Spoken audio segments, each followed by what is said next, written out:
Bonsoir, merci d'assister à ce live Studyrama TV consacré ce soir à Euridis Business School, une école 100% alternance. Pour en parler, je reçois Erwan Poirot. Bonsoir. Bonsoir. Vous êtes directeur pédagogique de cette école.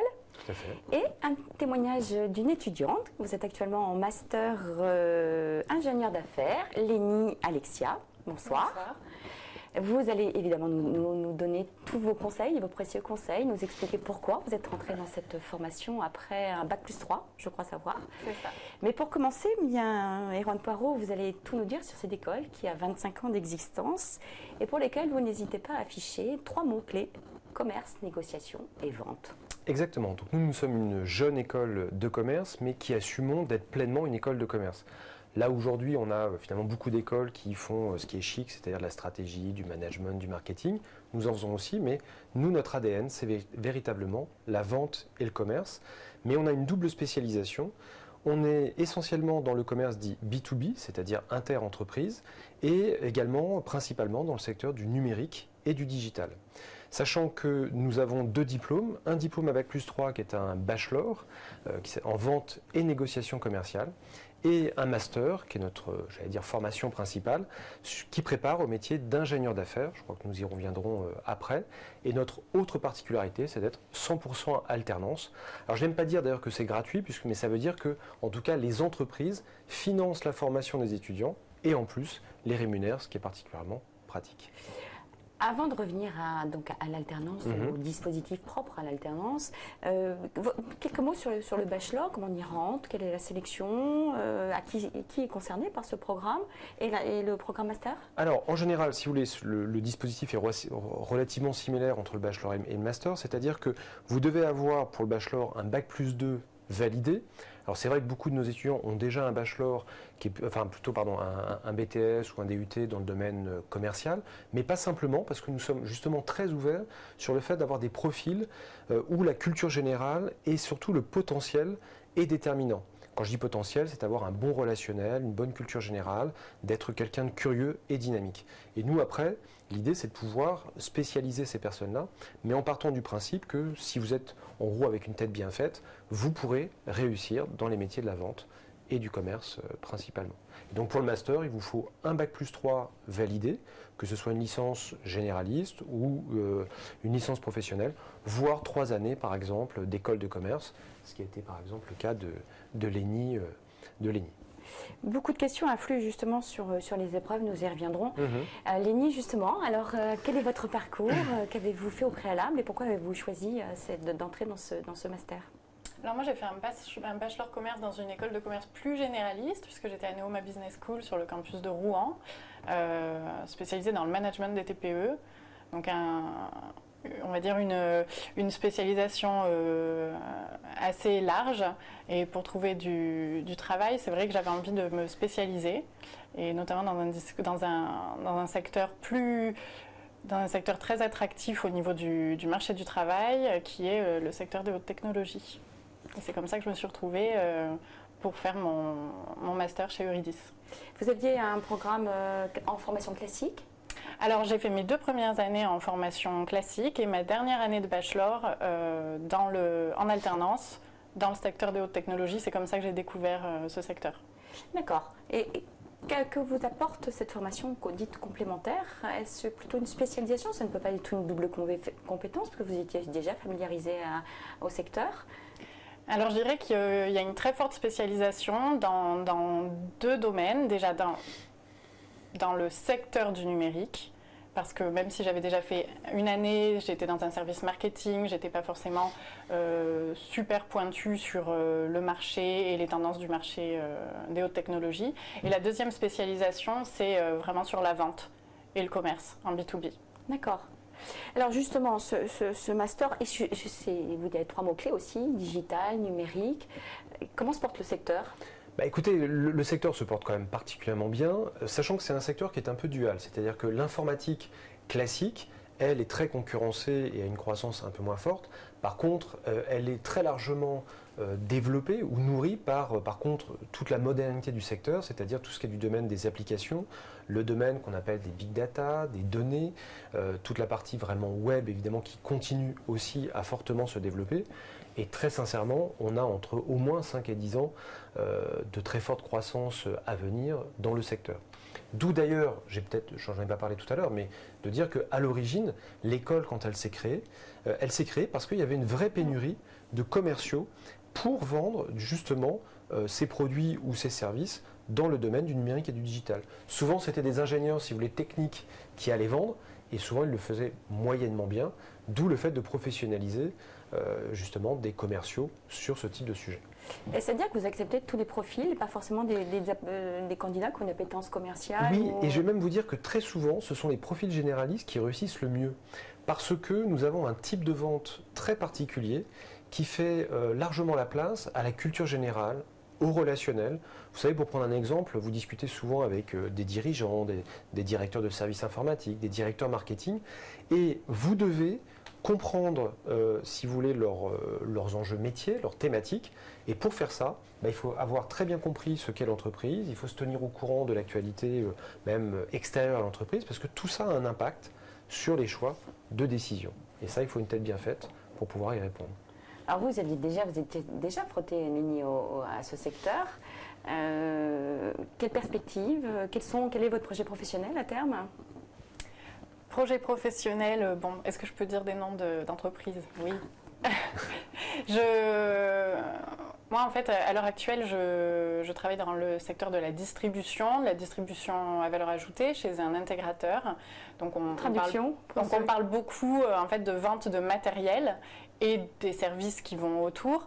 Moi, je rêve de rentrer dans une société plus autour de la grande tendance du big data dont on parle beaucoup, donc notamment pourquoi pas chez un éditeur de CRM dans le cloud. Pour ceux qui connaissent, je laisserai deviner qui ça peut être. Là, il faut aller chercher ensuite la traduction. Ou alors chez un autre acteur très important dans le marché que les spécialistes connaîtront, c'est le Gartner. Juste pour donner un exemple et une illustration de ce que dit Lénie, c'est aussi montrer que le secteur du numérique et du digital est très varié. C'est-à-dire souvent, on utilise le terme au singulier, mais en fait, c'est une réalité qui est très plurielle. Et j'allais dire, vous trouvez chaussure à votre pied parce qu'il n'y a pas, une manière d'être commercial dans le secteur. Il y a différentes manières et on peut trouver, en fonction des types d'entreprises, aussi des types de ventes relativement différents. Vous auriez un découpage Oui, je prends un grand exemple. Il y a aujourd'hui un grand type d'acteurs qu'on appelle les ESN, ça s'appelle les entreprises et sociétés du numérique, qu'on appelait les SS2I il y a quelques temps. Et elles vendent du conseil, par exemple. Des entreprises comme Capgemini, comme GFI, Steria, je ne vais pas toutes les citer pour pas non plus être trop long. C'est tout le monde. Et puis vous avez par exemple les éditeurs. Donc on connaît Microsoft, SAP, Oracle, Co. Et donc eux vendent des solutions qui sont encore différentes, qui ne sont pas tout à fait du conseil. Et puis vous avez des gens qui vont distribuer le matériel. Ensuite il y a, Lénie évoquait le terme intégrateur, des gens qui vont l'intégrer en entreprise, si vous voulez. Donc voilà. Et puis on a encore d'autres acteurs. Mais donc c'est une réalité qui est finalement très large et donc avec aussi beaucoup d'opportunités de postes. Ça aussi c'est important de le dire, c'est-à-dire qu'aujourd'hui, pour vous donner un exemple, 100% des étudiants qui sortent d'Eurydice, avant même qu'ils aient leur diplôme, sont quasiment sûrs d'obtenir un emploi à la clé, d'obtenir un CDI. Donc c'est quand même un chiffre relativement incroyable d'insertion professionnelle. Vous avez un vivier de 450 entreprises partenaires dans l'ensemble de cette sphère que vous avez décrite. C'est important. Ça veut dire qu'il y a d'énormes besoins. Donc, et chacun peut trouver un poste en alternance Alors chacun, là pour le coup, c'est pas une assurance touriste, mais c'est-à-dire qu'il y a un système où il y a deux manières de faire. Nous platons à peu près 9 étudiants sur 10. Et donc, par ce réseau, et puis les partenaires qui reviennent et qui reprennent des alternants. Certains, et beaucoup même, les embauchent à la suite.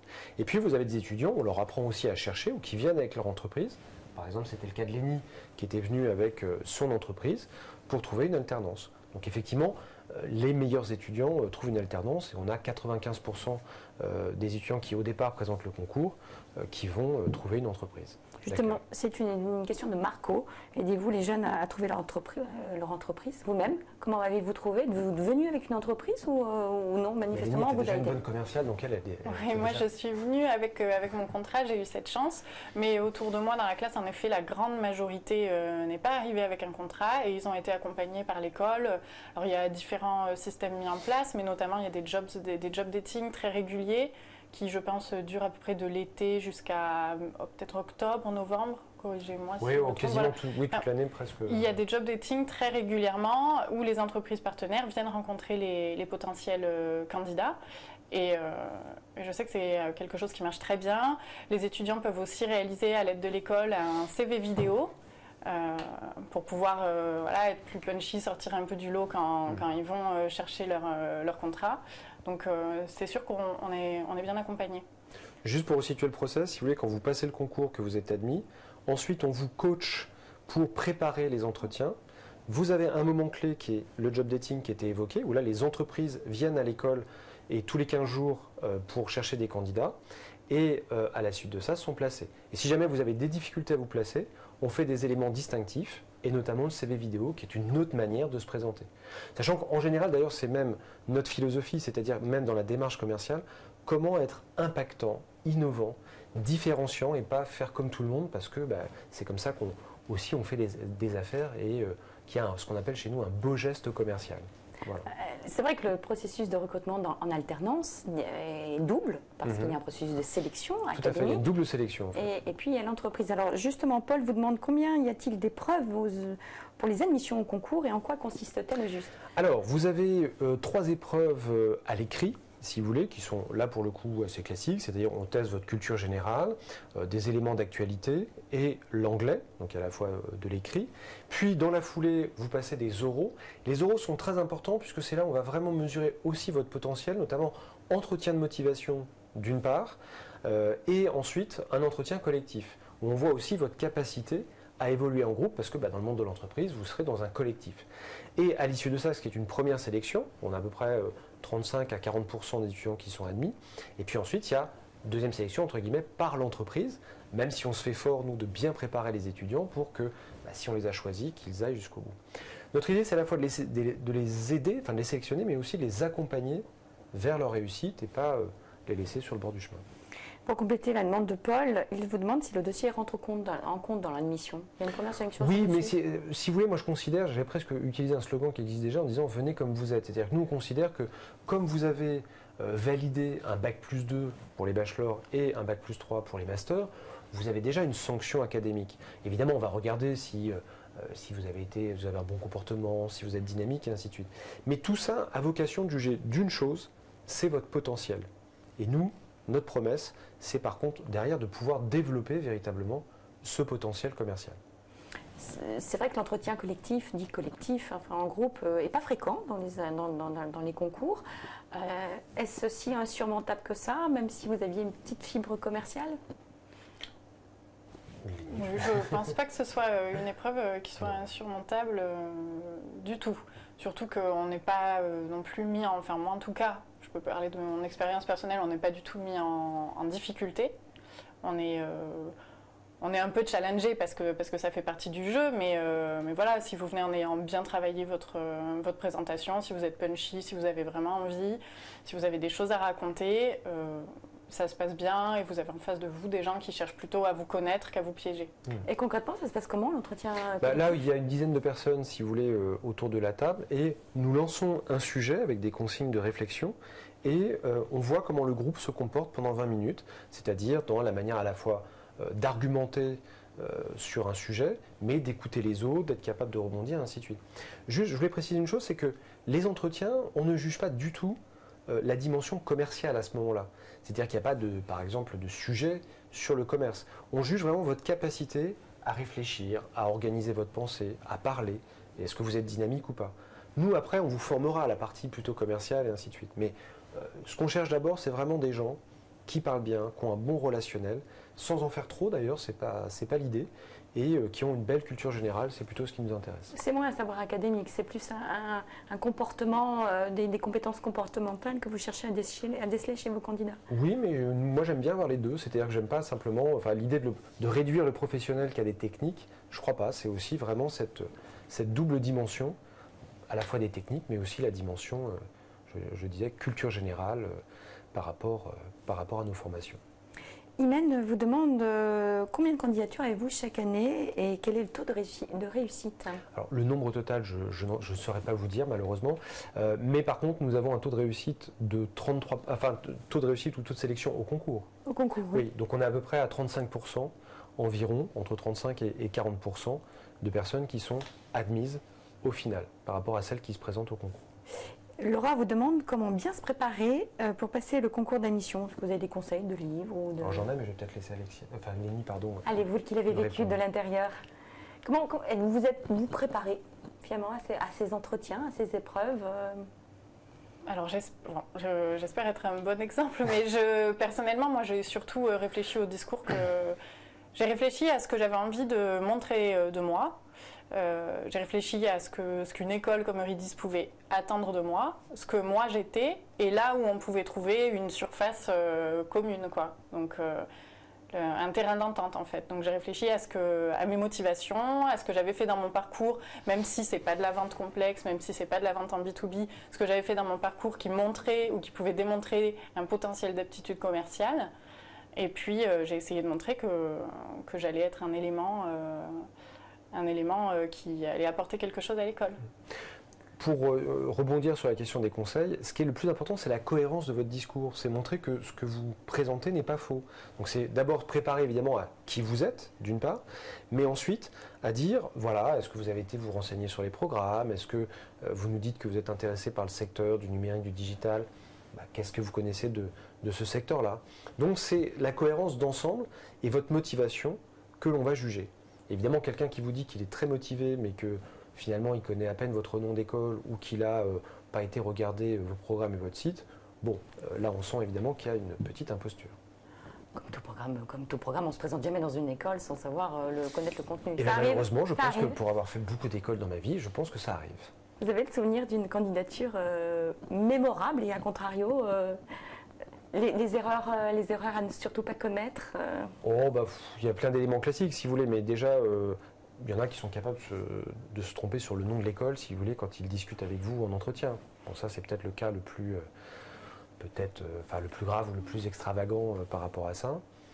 Après non, moi je garde plutôt les bons souvenirs de personnes qui vous ont déjà agréablement surpris. Et surtout c'est vraiment l'idée de se projeter, c'est qu'on va vivre, par exemple quand ils sont en master, on va vivre 2 ans avec eux. Et nous, ce qui nous motive pour ce métier-là, c'est vraiment les accompagner pendant 2 ans, c'est de vivre des expériences très importantes.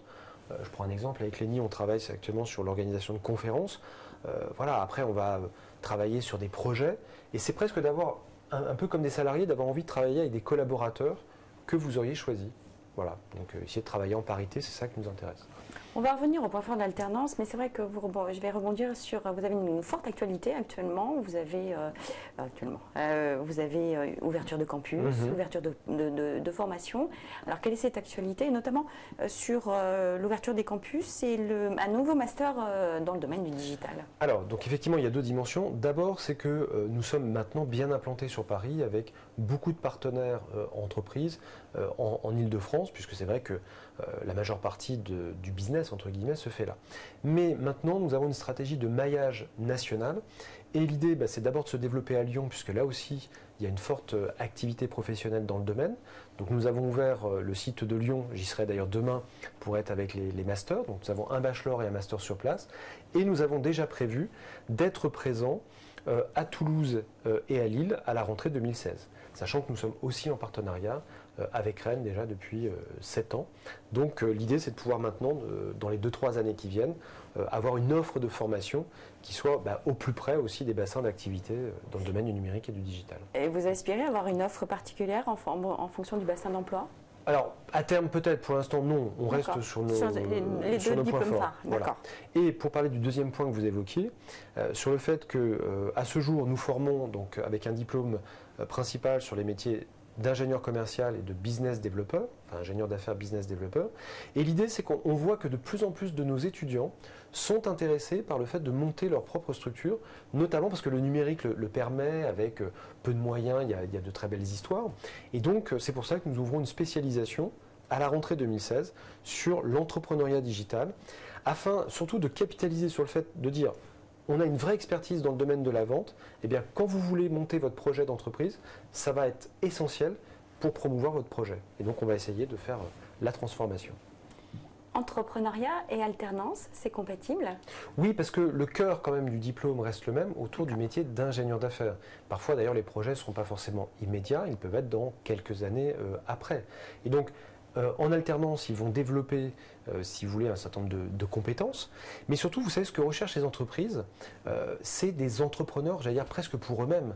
Et même c'est une proactivité, c'est d'être justement dynamique, parce que souvent, ils ont par exemple des territoires à les conquérir, et la démarche est très proche de celle de monter une entreprise ou de conquérir des marchés. D'accord, c'est pas forcément de la reprise, de la création, mais c'est parfois insuffler l'esprit entrepreneurial. D'accord. Voilà. Il y a beaucoup de questions qui vous sont posées, Lénie, sur les raisons qui vous ont donc poussé à aller vers l'alternance. Elisa vous demande comment vous organisez votre travail. Quel est le rythme de l'alternance dans votre formation? Et voilà. Alors chez Euridis, en tout cas dans le master, le bachelor je ne connais pas, mais le master c'est 3 semaines en entreprise et 1 semaine en cours. Donc pour avoir testé d'autres rythmes d'alternance, je peux vous dire que c'est le rythme le plus confortable que je connaisse, parce qu'on a le temps de vraiment, quand on est en entreprise, on est vraiment en entreprise, pendant 3 semaines on est un salarié à part entière, à part les devoirs qu'on a à faire, mais on peut vraiment s'investir dans son travail. Et quand on est en cours, la semaine de cours, on est vraiment 100% d'étudiant pendant 1 semaine. Voilà, il faut essayer de pas trop bosser pendant cette semaine-là et d'être concentré sur les cours. Il ne faut pas négliger un aspect et au profit de l'autre. Voilà, il ne faut pas oublier qu'avant tout, on est là pour avoir un diplôme, quoi. Et que pour ça, il faut s'investir dans la partie cours, même si parfois l'entreprise peut être très prenante. Et du coup, ce format d'alternance, si vous voulez, on est dans une logique que les anglo-saxons appellent la classe inversée. C'est-à-dire que véritablement, on essaie de les faire travailler fortement dans les intercessions, c'est-à-dire entre les moments de cours, pour quand ils arrivent, leur semaine soit intense, mais que du coup, ça laisse aussi beaucoup de place à l'acquisition de compétences en entreprise, puisqu'ils ont 3 semaines pour s'exercer et pratiquer en entreprise chaque mois. Est-ce que tout le monde est fait pour l'alternance ? Parce que c'est quand même oui, vous avez raison. Sachant qu'il faut être pour moi des marathoniens. C'est-à-dire que ce n'est pas forcément des sprinteurs qui vont tout de suite se mettre dedans. Notamment pour le master, il faut être capable de tenir 2 ans. Sachant que la vraie difficulté, et je pense qu'Aleni est en train de le voir, c'est-à-dire que beaucoup de projets démarrent, et puis à un moment donné, il y a un goulet d'étranglement qu'il faut être capable de gérer, puisque ce soit des mémoires, des projets, en l'occurrence de conférences, mais il y en a d'autres, ou des plans d'action commerciaux à rendre par exemple, et donc il faut être capable vraiment d'organiser son activité à la fois professionnelle d'un côté et puis l'activité étudiante de l'autre. C'est le secret pour moi. Comment vous le vivez-vous justement, parce que même, on a parlé du rythme d'alternance, mais là vous êtes dans une phase... Là je suis dans une phase, oui, assez intense. Je ne veux pas dire que c'est facile tous les jours. Pour les gens qui n'ont jamais fait d'alternance, n'allez pas penser que c'est une solution de facilité. Au contraire. Après, ça oblige, je pense que c'est un bon entraînement pour la vie active, qui est une vie active exigeante, surtout dans ce secteur et dans ce métier. Et puis ça oblige, à apprendre à s'organiser. Et puis on est quand même accompagné au niveau de l'école, qui essaye tant bien que mal de nous cadencer et d'essayer de nous obliger à travailler de manière régulière. Alors justement, Elisa vous demande si c'est pas trop dur comme rythme. Mais alors vous avez l'air enthousiaste. Donc Non, c'est pas trop dur. C'est pas facile, mais de toute façon, aucune étude n'est facile. Et puis on est accompagné pour que ça se passe bien.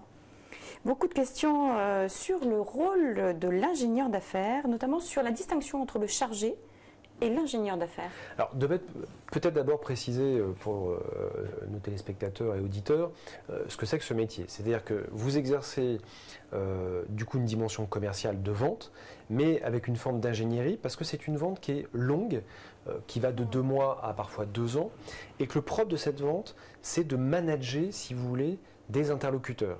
Et donc, comme elle est longue, il faut être capable que en face, les clients soient relativement alignés entre eux et que vous arriviez à régulièrement les mener jusqu'à la vente finale. Et puis, vous devez aussi avoir une autre capacité, c'est être polyglotte. C'est-à-dire, alors pas polyglotte au sens de parler plusieurs langues internationales, mais d'être capable de parler le langage d'un DRH, d'un directeur commercial, ce qu'on appelle un DSI, c'est-à-dire celui qui va diriger tous les systèmes d'information, l'informatique et autres, parce qu'ils ont chacun leur langage, mais parce qu'ils ont chacun des préoccupations particulières. Et l'ingénieur d'affaires, il doit être capable de parler aussi bien ce que j'appelle le DRH ou le DSI ou le DAF, et voilà, ce sont des fonctions spécifiques.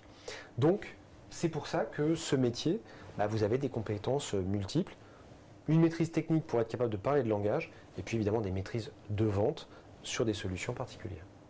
Vous vouliez réagir, Lénie? Oui, quand on dit polyglotte, il faut aussi savoir parler les différentes langues dans votre propre entreprise, parce qu'en fait, vous vous retrouvez amené à piloter des projets. Moi, c'est une partie que j'adore dans mon métier.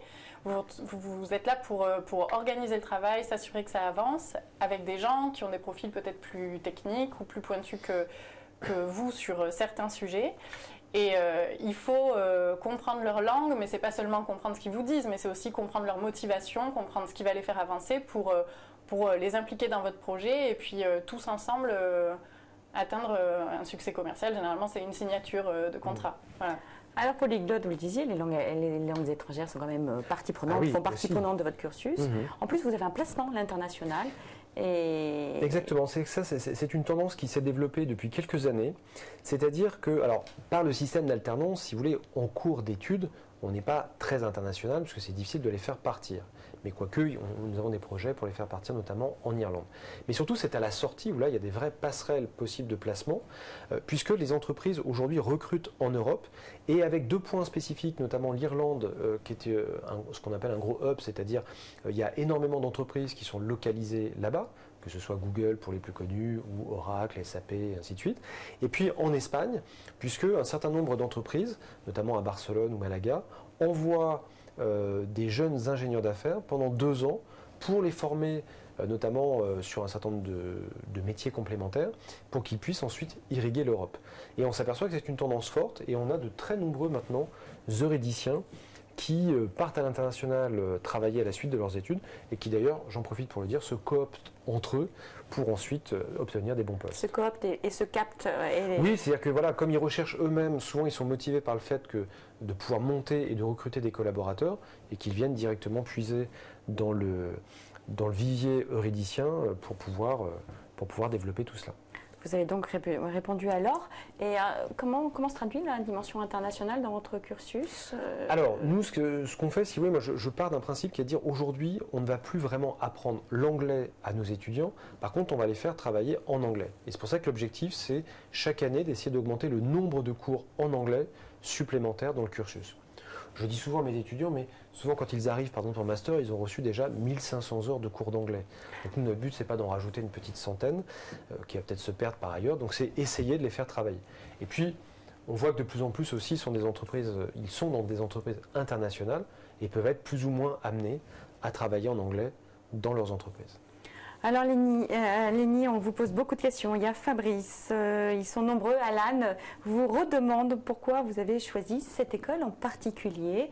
Et il y a aussi une question qui revient sur la position d'Eurydice par rapport aux autres écoles et les particularités. Il y a beaucoup de questions. Lénie. Alors pourquoi j'ai choisi cette école? J'ai choisi cette école pour... déjà, pourquoi j'ai choisi l'alternance? C'est parce qu'une fois qu'on y a goûté, c'est difficile de revenir en arrière. Déjà parce qu'on apprend sans cesse et de manière intense.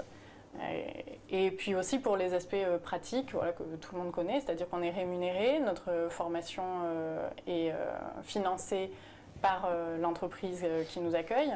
Donc c'est vrai que c'est un confort de vie quand on est étudiant. Et pourquoi j'ai choisi cette école? Parce qu'elle me permettait de faire les 2 années de master en alternance, ce qui aujourd'hui sur le marché, en tout cas moi quand je suis rentrée chez Eurydice, n'était pas courant.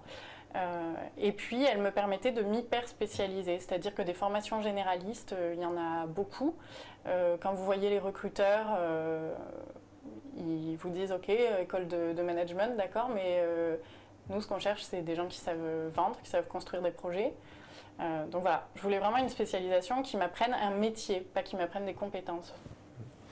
Sachant que pour juste rajouter un point, nous sommes aujourd'hui la seule école qui soit à la fois dans la vente B2B et en plus avec un terrain de jeu spécifique qui est celui du numérique et du digital. Vous n'en avez pas d'autres, certains ont des bouts de programme, et ça c'est une vraie différence aujourd'hui. Là où parfois par exemple des grandes entreprises avaient tendance à aller du côté de ce qu'on appelle des grandes écoles, si vous voulez, aujourd'hui elles en reviennent un peu, et c'est pour ça que nous avons pu intégrer des groupes comme justement Capgemini, SAP, Oracle et quelques autres, parce qu'ils recherchent des personnes qui sont très opérationnelles et qui sachent aussi bien maîtriser la partie vente en même temps que bien connaître le secteur. Et ça, nous sommes les seuls, je crois, sur le marché. Surtout encore afficher le mot vente et vous dire que vous êtes commercial, et l'afficher clairement. Parce que c'est vrai que ça a été un peu galvaudé ces derniers temps, ce terme-là. Oui, parce que culturellement, dans notre pays, si vous voulez, la vente et le commerce sont des activités un peu déclassées. Voilà, et bien nous, on retourne ce stigmate-là pour au contraire en faire vraiment notre ADN et notre positionnement.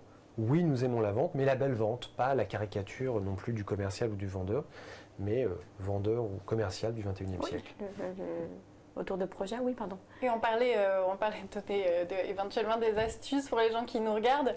Si vous allez en entretien dans une entreprise pour chercher votre alternance et que vous dites qu'aujourd'hui vous savez qu'ils sont en recherche de vendeurs et pas de gens qui font du management ou je sais pas quoi, vous allez voir, je pense qu'à 90%, la personne que vous aurez en face de vous va tilter et être contente que vous lui teniez ce discours. Parce que c'est une vraie réalité du marché. Les recruteurs, aujourd'hui, c'est ce qu'ils cherchent. Ils cherchent des gens spécialisés et qui n'ont pas peur du mot vente. Et quelle que soit la conjoncture. Vous savez, alors en plus, c'est même le grand paradoxe, parfois, sans être cynique, c'est que même quand il n'y a pas justement, qu'il y a une période plutôt de crise, c'est que les entreprises remettent le bleu de chauffe et recrutent des commerciaux pour refaire des affaires, parce qu'elles ont besoin de trouver des clients, tout simplement. Donc ce métier, même quand il y a crise, ça marche, et quand il n'y a pas crise, ça marche aussi. Donc c'est quand même, en termes d'insertion professionnelle, il n'y a quand même pas beaucoup mieux. Et là, il y a beaucoup de projets, le big data est très en vogue, il y a énormément de projets qui vous attendent. Vous le sentez, vous, qui êtes sur le terrain régulièrement? Alors moi, j'ai la chance d'être dans une entreprise qui fonctionne bien. Donc oui, on sent qu'il n'y a pas de crise, on sent qu'il y a toujours plus d'activités, qu'il faut tout donner au quotidien. Et ça, c'est agréable. Je dois dire que j'ai jamais travaillé, évidemment, avec ma jeune expérience dans un secteur pour lequel la conjoncture est difficile. Mais je sens que travailler dans le numérique, c'est agréable et c'est motivant. On va revenir parce qu'il y a beaucoup de questions sur les niveaux d'études, notamment certains vous demandent si vous recrutez des profils universitaires, des licences professionnelles, et puis une particularité de votre école, vous avez une deuxième rentrée en février, une rentrée décalée. Il y a Charlène qui a donc constaté et vu que vous proposiez ce principe-là, mais elle n'a pas encore validé sa L3 et vous demande si elle peut arriver en cours d'année. Alors, plusieurs questions, mais je reprends dans l'ordre. D'abord, le point essentiel, effectivement, nous avons 4 classes de bachelor, 8 classes de master. Et notre particularité, c'est de faire des classes de 25 étudiants pour pouvoir avoir une pédagogie très interactive et ainsi de suite. Du coup, avec beaucoup de simulations, notamment d'entretien de vente. Du coup, les premières rentrées ont lieu en septembre et jusqu'au mois de février. Donc il reste là encore un certain nombre de rentrées, alors plus beaucoup parce qu'on se rapproche du but, mais quand même jusqu'au mois de février. Sachant que par rapport à cela, ça permet aussi du coup à des personnes de pouvoir, en fonction de la fin de leurs études, d'être parfois en inscription provisoire. C'est-à-dire que forcément, c'est jusqu'à l'obtention du diplôme. Donc vous pouvez très bien passer le concours, être admis, et puis on attendra évidemment la validation finale du diplôme antérieur pour valider définitivement votre inscription à l'école. Ensuite, il y avait une autre question, mais qui m'a... Sur la possibilité d'intégrer sans avoir validé. Donc ça, c'est pas possible. Ça, c'est bon. Ah oui, non, vous parliez des profils universitaires, ainsi de suite. Oui, des profils. Alors, on les recherche. Il y a je ne sais plus qui, excusez-nous, il y a des licences scientifiques, vous prenez des licences scientifiques, des licences professionnelles. Mais tout ça, mais pour des raisons parfois différentes. C'est que souvent, si vous voulez, vous avez des profils de personnes qui ont déjà fait du commerce, celles qui viennent de parcours plutôt techniques, et donc qui auront un avantage sur la technique, mais qui devront faire un gros effort de commerce, enfin sur la partie commerciale, et puis des profils généralistes qui réussissent d'ailleurs assez bien, parce que c'est ce que j'expliquais tout à l'heure, c'est-à-dire que comme ils vont avoir déjà une belle maîtrise de l'argumentation. Souvent, c'est des personnes qui ont fait l'université, maîtrisent bien à la fois l'écrit, la communication orale. Et puis nous, on a, par nos simulations très fréquentes, on utilise par exemple le théâtre très fréquemment pour travailler aussi des simulations. Et on se fait fort dans les 2 années de master, parfois de faire ce qu'on dit en politique, fendre l'armure, jusqu'à devenir, non pas président, mais en tout cas ingénieur d'affaires. Paul nous demande comment se passe la vie étudiante à Eurydice. Est-ce que ça bouge? Est-ce que vous avez le temps de vous consacrer à une vie étudiante? Je vois que vous organisez des conférences. Vous avez un planning chargé. Alors, il y a une vie, pour ceux qui ont été en école de commerce peut-être plus traditionnelle, la vie étudiante est forcément moins concentrée parce qu'on n'a pas le même temps à y consacrer. Par contre, il y a une vraie vie étudiante, on a des soirées, on a un BDE, on a un BDS et on a aussi d'autres projets plus sérieux, entre guillemets, comme par exemple l'organisation des conférences. Elle fait ça parce que c'est moi qui fais les conférences. Un événement BDE, c'est une très sérieux. J'annonce le 31 octobre, c'est la prochaine soirée Halloween. Voilà, j'en dis pas plus, mais venez nous voir sur le site Facebook du BDE. Voilà. D'accord. En revanche, votre cycle de conférences se déroule au mois de mai. Alors en fait, c'est un cycle sur toute l'année, mais avec une conférence phare, si vous voulez, qui arrive en fin de saison, entre guillemets. Au mois de juin, l'ENI d'ailleurs aussi participait, on a organisé une très grosse conférence sur le fait religieux en entreprise, où on a eu à la fois le grand rabbin de France, l'équivalent pour les musulmans et pour les protestants, et ainsi de suite, et des membres du gouvernement. Et la prochaine, qui aura pour thématique la féminisation de la fonction commerciale dans le secteur du numérique, et qui se déroulera chez Orange Business Services le 24 ou le 26 mai, la date est encore à préciser, 2016, donc dans 6 mois. Donc si vous êtes intégré à l'école, vous pourrez y participer. Et l'ENI est chef de projet sur cette conférence. Pourquoi vous êtes engagé en plus en parallèle de votre activité? Vous aviez un peu de temps? Alors du temps, j'aurais pu le consacrer à autre chose. Non, c'est pas pour ça, c'est parce que ça m'intéresse. C'est toujours, on est la tête dans le guidon dans le travail et c'est toujours super intéressant d'avoir une occasion de prendre du recul sur le marché, sur les tendances. Et puis ça permet aussi d'étoffer son réseau. C'est un projet qui m'a plu et que je faisais déjà dans mon ancienne école. Donc c'est vraiment mon dada, les conférences. Donc ça vous étoffez votre réseau, mais vous êtes sur une problématique importante, la féminisation, parce que c'est le thème de la fonction commerciale. De la fonction commerciale. Est-ce que vous avez constaté justement qu'il y a une féminisation en entreprise ou ça reste un domaine, le domaine du numérique et du digital reste très masculin? Alors, ça reste très masculin. Après, ce que je peux dire, c'est que les filles qui veulent postuler chez Eurydice, sachez que vous avez un gros avantage auprès des recruteurs parce que le secteur, c'est un secteur très masculin. On a des interlocuteurs en tant que commerciaux très masculins et c'est toujours... donc les entreprises cherchent souvent des femmes en priorité. Et en plus de ça,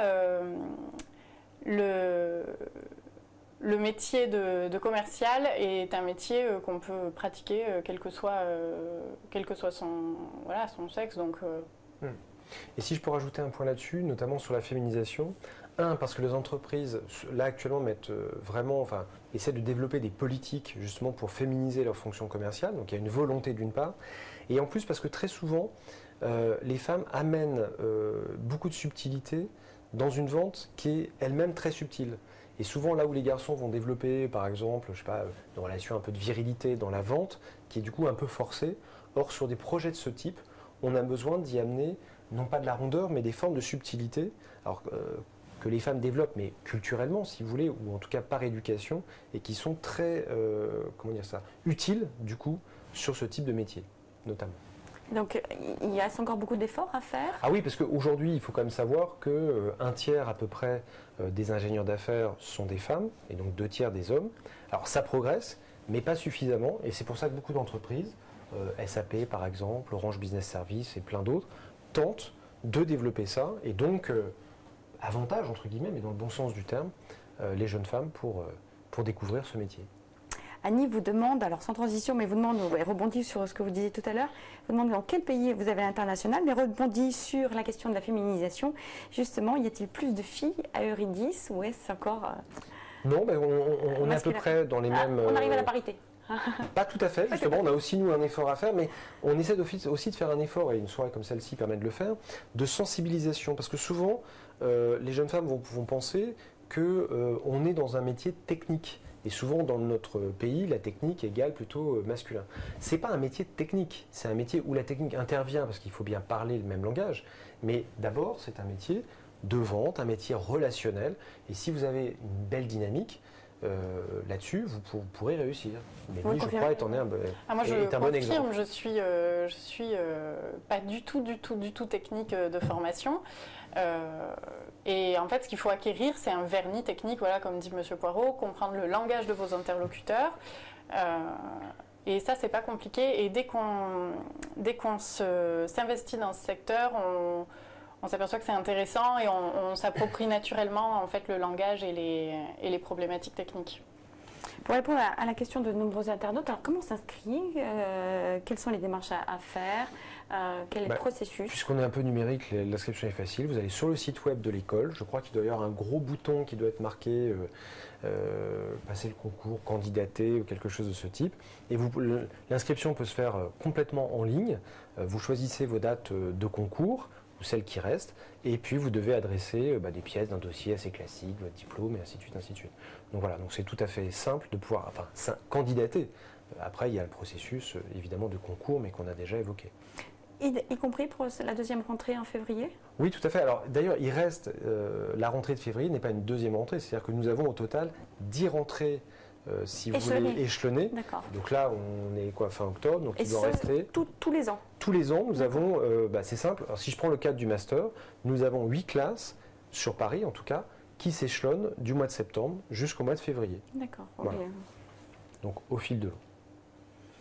Des conseils justement sur la sélection, comment vous l'avez vécu peut-être, faut-il des lettres de motivation, une lettre de motivation je suppose, mais peut-être des lettres d'enseignants, non, non. Non, sincèrement, c'est pas l'essentiel. Je ne vais pas parler à la place de Lénie, mais ce qui est vraiment essentiel, ce que disait Lénie tout à l'heure, c'est vraiment la cohérence de votre projet. C'est-à-dire quelqu'un qui arrive, qui sait se présenter, qui sait dire d'où il vient, où est-ce qu'il veut aller, pourquoi il est là, d'avoir suivi des éléments d'actualité, qu'est-ce qui l'intéresse dans le métier, quels sont aussi ses doutes, parce que nous, on va travailler aussi sur vous les avez exposés un développement personnel. Vous n'avez pas hésité à les exposer?